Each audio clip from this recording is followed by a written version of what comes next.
Constable, ఓ ముఖ్యమైన విషయం. ఈ రోజు శుక్రవారం, అందుకని ఈ గుడికి చాలా మంది అమ్మాయిలు వస్తారు. సిటీకి వచ్చి తప్పిపోయిన ముగ్గురు అమ్మాయిల్ని పట్టుకోవడానికి మనం మఫ్టీలో వచ్చాం. అందుకని నువ్వు ఆడవాళ్ల లైన్ లో నించో, నేను మగవాళ్ల లైన్ లో నించుంటా. నేను సిగ్నల్ ఇచ్చిన వెంటనే నువ్వు రెడీ అవ్వు, నువ్వు సిగ్నల్ ఇస్తే నేను రెడీ అవుతా. ఎలాగైనా అమ్మాయిలు కనిపెడితే నాకు ప్రమోషన్. నాకు వస్తే నీకు వచ్చినట్టే కదా, అలా కాకుంటే నాకు సగం ఇస్తాను, నువ్వు తీసేసుకో. ఆ తర్వాత ఇంకో కండిషన్, ఇక్కడ నువ్వు నన్ను సార్ అని పిలవకూడదు. అయితే రారా పోరా అని పిలవాలా? ఇది మరీ ఓవరు. రండి పొండి అని పిలవాలి. ఎందుకంటే ఈ గుళ్ళో నువ్వు నాకు భార్యవి, నేను నీకు భర్తని. Okay? No emotion, take promotion. Follow మీ.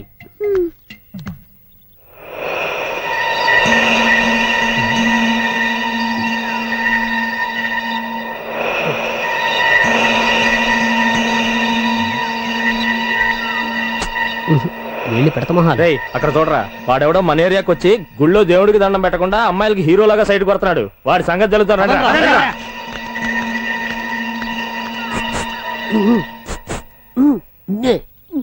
సార్ కొంచెం అలా పక్క వస్తారా? సార్ నేనా? ప్లీజ్ సార్ రండి సార్.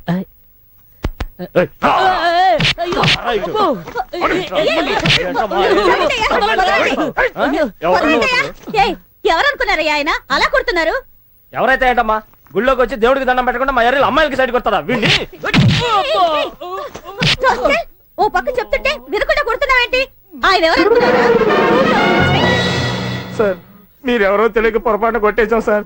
మీరు ఇన్స్పెక్టర్ ఒక్క మాట ముందు చెప్పండి కొడతా సార్. ఎక్కడ చెప్పనిచ్చారు? కింద పైన చూసుకోకుండా కొట్టేశారు కదా. జాగ్రత్తగా తీసుకెళ్ళండి హాస్పిటల్కి తొందరగా.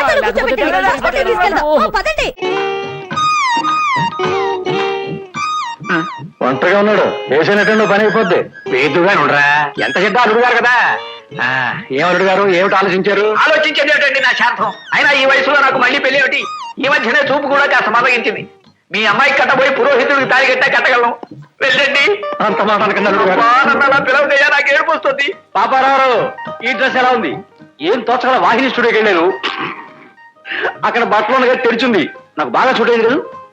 ఈడేవిడండి గంటకో డ్రెస్ మారుతున్నాడు. ఈ వేసినట్టు పని అయిపోద్ది. నేను తెచ్చింది ఎవడు పట్టేవాడు వేయడానికి కదరా. పాపారావు, అలా తెలిసిన నలుగురికి గడ్డ చూపించేస్తాను. బాబా తుపాకీ ఇచ్చాడండి, ఇక్కడ ఇద్దరు కాల్చాలి. ఇది సినిమా తుపాకీ అండి, పేల్దు. అల్లుడు గారు, ఉభయ ఖర్చులు పెట్టుకుని 500 పెళ్లి జరిపిస్తాను. ఒక్క పిల్ల, దానికి అన్యాయం చేయకుండా అల్లుడు గారు. కావాలంటే 25,000 రూపాయలు కట్నం ఇచ్చుకుంటాను. 25,000 తీసుకెళ్లి పాతేయండి. ఈ మాట మా ఆవిడ ఏంటంటే నన్ను రైలు కింద తోసేసి తన సైకిల్ కింద పడుతుంది. బాబు, మీకు మీ పెద్దలకి 1000 నమస్కారాలు. వెళ్ళిపోయి బాబు, వెళ్ళండి. మాట అంటలేదు, వేసినట్టు పని అయిపోద్ది. వేసారా మరి ఉసుకెళ్ళండి.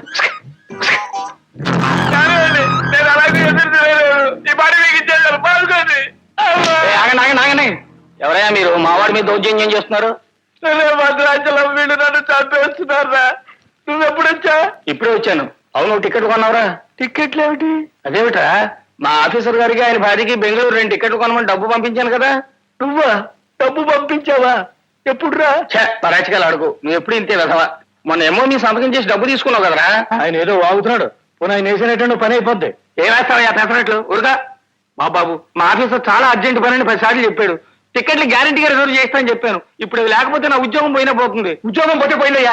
మీరు కాదంటే నా బిడ్డ ప్రాణం పోతుంది. టికెట్ లేకపోతే డబ్బులేనా ఇవ్వరా? నా తంటాలేమో నేను పడతాను. కాకపోయినా వచ్చే నెలన్నా చేసుకుంటానని చెప్పండి బాబు, నా ఏర్పాటునే ఉంటాను. అయ్యా, ఇప్పుడు నేను ఎవరిని ఇయ్యాలి?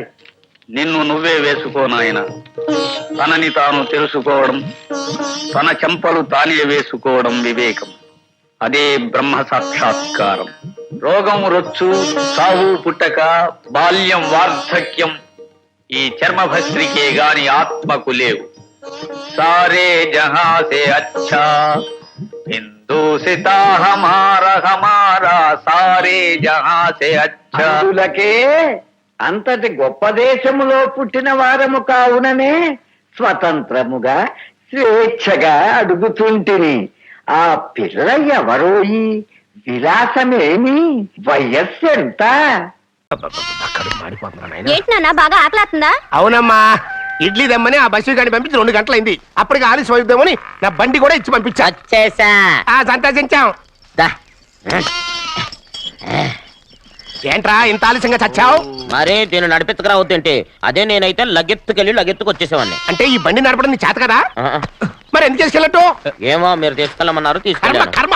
సర్లే ఆకలి చచ్చట్టుగా ఉన్నా. ఇడ్లీలు ఎక్కడా? అదిగో మూటలో వచ్చేస్తున్నాయి. నోట్లో ఇడ్లీలు రావటం ఏంట్రా? రే ఈయన నంబర్లే కానీ మూట దింపి ఇప్పి చూపించండి. అట్టగానండి. ఇన్ని ఇడ్లీలు తెచ్చావిడ్రా? మరి 494 రూపాయలకు ఆ మాత్రం ఇడ్లీలు రావేంటి?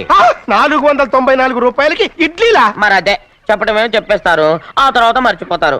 మరి నాగమణి నాగమ్మన్నా ఏంటండి? ఏంటంట? అప్పుడు మీ నాన్న నాతో ఏం చెప్పాడు?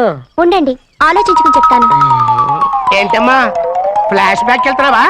అవును. బాబా ఆకలేస్తుందిరా. ఏ, ఆ రామస్వామి హోటల్కి వెళ్ళి కచ్చామని తెచ్చిపెట్టు. నాకు కూడా ఆకలిస్తుందండి. నువ్వు ఏదైనా తిని నాకు మాత్రం ఒట్టి ఇడ్లీ పడరా. ఇదిగో ఈ నోటు ఎంతో తెలుసా? నేనేమన్నా తెలివి తక్కువ అనుకున్నారా? 500 నోటు. అబ్బో నువ్వే దీన్ని అచ్చుకుతున్నట్టుగా మాట్లాడుతున్నావే. చాలా ఆకలేస్తున్నాయి. బండేసుకెళ్ళి తొందర తీసినప్పా. ఇదండి జరిగింది. ఆ, చిల్లర లేదు కదా అని 500 రూపాయలు నోటు ఇచ్చి పంపిస్తే మొత్తం ఇడ్లీలు పట్టుకొస్తా ఉంటా. నీ నోట్స్ చెప్పు తీసుకో. నాన్న, వద్దు నాన్న, కొట్టకు అబ్బా, నాన్న. ఆకలేసేస్తుందమ్మా. చట్నీ సాంబార్ ఎదురా? ఇచ్చాడండి. ఇది నేనే వద్దన్నానండి. ఎందుకని? మరి అదే మళ్ళీ మర్చిపోయారు. ఆ? నాగమణి మీ నాన్న నాతో ఏం చెప్పాడు? అయ్యో అయ్యో చట్నీ సాంబార్లని ఎన్నిసార్లు ఫ్లాష్ బ్యాక్ వెళ్తారా? నువ్వు ఏదైనా తిని నాకు మాత్రం ఉట్టి ఇడ్లీ పడరా. ఇదిగో ఆయనకు అర్థమయ్యట్టు మళ్ళీ చెప్పు. నాకు మాత్రం ఒట్టి ఇడ్లీ పడరా. అయ్యో రేయ్, నువ్వు నా కంటి ముందు చల్పా. ఒళ్ళు మండి నాన్న, నాన్న, పోతుంది. ఆయన కొట్టకు నాన్న. నాన్న, ఆగండి నాన్న, ఆగండి నాన్న. ఆయనతో పాటు నేను బయటికి వెళ్ళిపోతాను. ఎందుకంటే ఆయన్ని నేను వద్దు! మీ దిక్కుమాలిన ప్రేమ కథ వినే ఓపిక ఎవ్వరికి లేదమ్మా. అయినా నువ్వు అనేదేముందిలే, అతను లేకుండా నేను బతకలేను అంటావు అంతే కదా? అవునా? అయితే ఒక కండిషన్ రా. ఏంటి?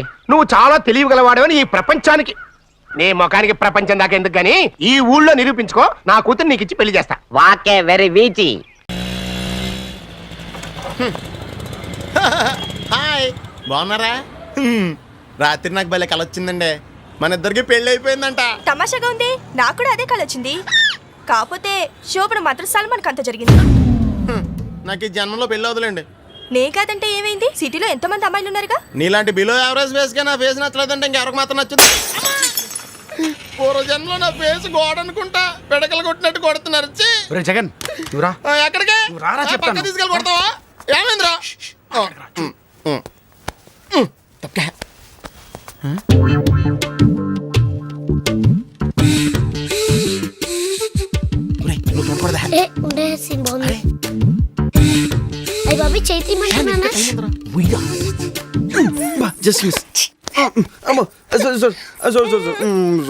నాకు తెలుసు నీ కోతి బుద్ధి, అందుకే బయట కూర్చుందాం అన్నాను. నేను బయటికి పోతాను. ఆగు ఒక నిమిషం, కార్డ్ సెలెక్ట్ చేయాలి కదా. అది బయట కూర్చుని కూడా చేయొచ్చు. రా. ఇంకేం చేయనే బాబు, కూర్చో. ఈ మగాళ్ళు నేను నమ్మకూడదు.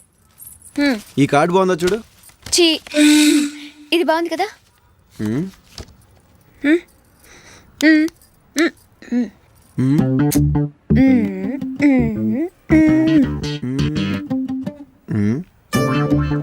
తీసే